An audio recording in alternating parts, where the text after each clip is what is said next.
What happens now that May's Brexit deal has been defeated again? Politics. The Guardian votes on no deal and extending Article 50 to go ahead, but long-term outlook remains unclear. Votes on no deal and extending Article 50 to go ahead, but long-term outlook remains unclear.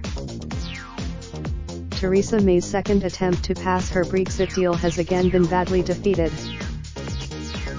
As promised in advance by, the next step will be motions on successive days to see first if MPs want to rule out a no-deal departure, and then, if they do, whether they wish to extend Article 50 and delay the Brexit process.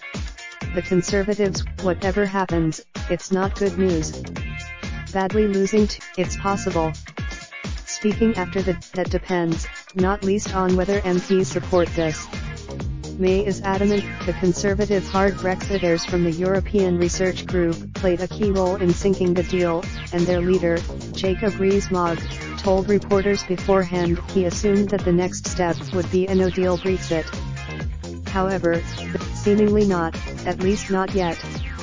After the vote, Hurst, while pushing for a second referendum, is still among the party's official demands. In responding to May's defeat, Jeremy Corbyn spoke mainly about again pushing Labour's Brexit plan, which involves membership of a customs union, or the idea of a general election. But again, that is what some Conservative backbenchers loyal to May were warning would inevitably happen if she lost the latest vote. This is likely to Raindrop, drop top, smoking, no cooking the hot pot. Fucking on your bitch, yeah, that. Looking up, open the park pot.